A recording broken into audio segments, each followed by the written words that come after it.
कायम लक्षात ठेवण्यासारखा घरातील सुखसमृद्धीसाठी काही खास 30 उपाय आज आपण बघणार आहोत। पूर्व व ईशान्य व उत्तरेला फुलं झाडं लावावी, सुकलेली झाडं ठेवू नये। पूर्व उत्तर ईशान्येला तुळस लावून तिची दररोज पूजा करावी। घरात कोणतेही काम करताना पूर्व ईशान्य व उत्तर दिशेलाच तोंड करून करावे, म्हणजेच कामे होतात। स्त्रियांनी सकाळी लवकर उठून आंघोळ करून हळदी कुंकू वाहून उंबरठ्याचे पूजन करावे। 2 रंगाची रांगोळी काढावी व नंतर तुळशीला पाणी घालून हळद कुंकू वाहावे आणि नंतरच स्वयंपाक खोलीत जाऊन पुढच्या कामाला सुरुवात करावी। सकाळ संध्याकाळ उंबरठ्याच्या दोन्ही बाजूला तुपाचा दिवा अवश्य लावावा, घरामध्ये सुखशांती नांदते।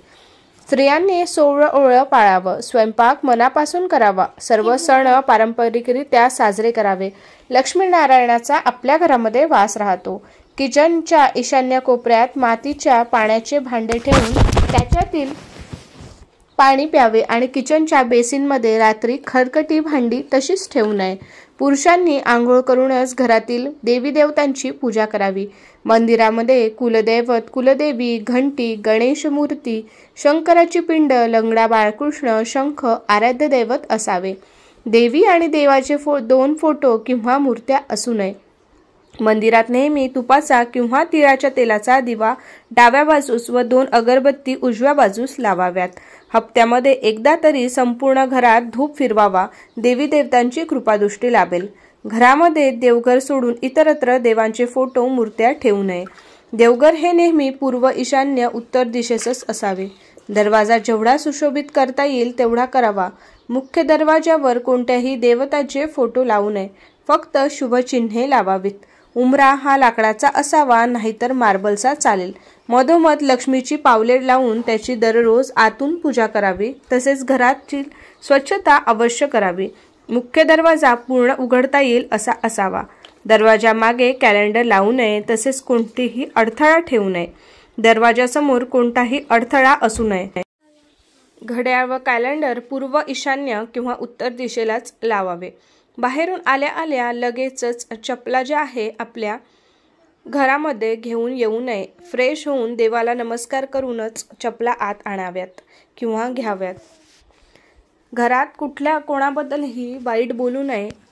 नवरा बायकोंची भांडणे करू नये। मुलांबद्दल चांगला विचार करावा। घरात जुन्या वस्तूंचा साठा, जुन्या व न वापरलेल्या असलेल्या वस्तू, फाटलेले जुने कपडे, भंगार रत्ती इत्यादी जमा करून ठेवू नये। जुने कपडे पायपुसणी म्हणून वापरू नये। बंद इलेक्ट्रॉनिक्स वस्तू तर लगेचच विकून टाकावी किंवा दुरुस्त करून घ्यावी। कोणत्याही विजेचे बटन बंद अथवा खराब असू नये। रखडलेली कामे मार्गी लागतील। सकाळ संध्याकाळ घरात श्लोकाचे पठण करावे। घरात सतत मंत्रोच्चार करणारी मशीन लावावी। थोरांचा आदर करावा, कोणालाही दुखवू नये। आईवडिलांचा नेहमी आदर करून त्यांची सेवा करून त्यांचा आशीर्वाद घ्यावा। अशाच प्रकारचे व्हिडिओ बघण्यासाठी चॅनलला अवश्य सबस्क्राईब करून ह्या चॅनलला जास्तीत जास्त लोकांपर्यंत शेअर जरूर करा। छोटे छोटे उत्सव आनंदाने साजरे करावे। जमेल तशी बचत करावी। कर्त्या पुरुषाने घरात किंवा ऑफिसमध्ये कोणतेही निर्णय घेताना पश्चिम किंवा दक्षिणेकडे पाठ करूनच बसावे। मरण पावलेल्या व्यक्तींचे फोटो घरात लावून ठेवू नये। प्रत्येक वर्षी पितृपक्षामध्ये त्यांची मनोभावे पूजा करावी। जर त्यांचे फोटो लावायचेच असेल तर उत्तर दिशेच्या भिंतीवर दक्षिणेकडे तोंड करून लावावे, त्यांचे आशीर्वाद लाभतात। वर्षातून एकदा सहपरिवार कुलदेवी कुलदेवताच्या दर्शनास न चुकता जाऊन यावे। हे करताना नातेवाईकांना भेट देऊ नये। सर्व कुटुंबावर कुलदेवी आणि कुलदेवताची छत्रछाया अवश्य राहते।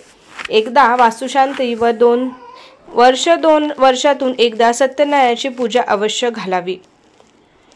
ब्रह्मस्थानामध्ये बसून किंवा झोपू नये। एकलकोंडा वाटेल। शुभ कार्यही करू नये। शुभ कार्याच्या निमित्ताने जोडप्यांना घरी बोलावून त्यांचा यथायोग्य स्वागत करून जेवू खाऊ घालावे। थोरांचे आशीर्वाद अवश्य घ्यावे। कामाचे तसेच खर्चाचे लिखित स्वरूपामध्ये नियोजन अवश्य करावे। घरात हसत खेळत वातावरण ठेवावे। सर्व कुटुंबाचा हसरा फोटो घराच्या नैऋत्य दिशेच्या भिंतीवर पूर्व उत्तरेकडे तोंड करून लावावा। शेजारच्यांनी चांगले संबंध ठेवावे। सर्वांबरोबर मनमोकळेपणाने राहावे।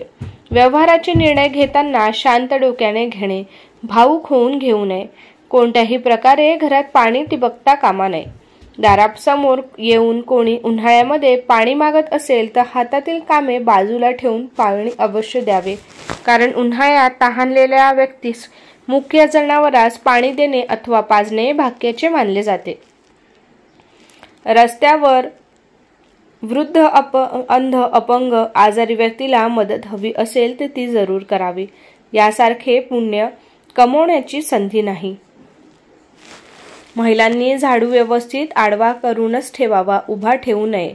झाडू लक्ष्मीचे प्रतीक आहे, त्याचा मान ठेवला पाहिजे आणि मान राखला देखील पाहिजे. एकत्र कुटुंब पद्धतीमध्ये लक्ष्मी वास करते, म्हणून कुटुंब विभक्त होऊ देऊ नका. आई वडील साक्षात देवाची रूपे आहेत, त्यांना नेहमीच वंदन करा. सायंकाळी घरातून या 3 वस्तू कोणालाही देऊ नका.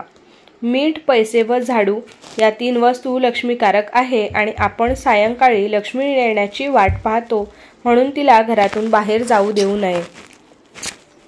मीठ सांडल्यावर त्यावर पाय पडू देऊ नये. ते नीट गोळा करून पाण्यामध्ये टाकावे आणि ओल्या कपड्याने पुसून घ्यावे. आपल्या घरातील शिळे अन्न कुत्र्याला किंवा मुक्या जनावराला दिल्यास पुण्य आपल्या पदरात पडत असते. हे होते काही सोपे उपाय. नक्की करून बघा आणि तुमच्या जीवनामध्ये नवीन सकारात्मक गोष्टी अनुभवा. धन्यवाद. श्री स्वामी समर्थ.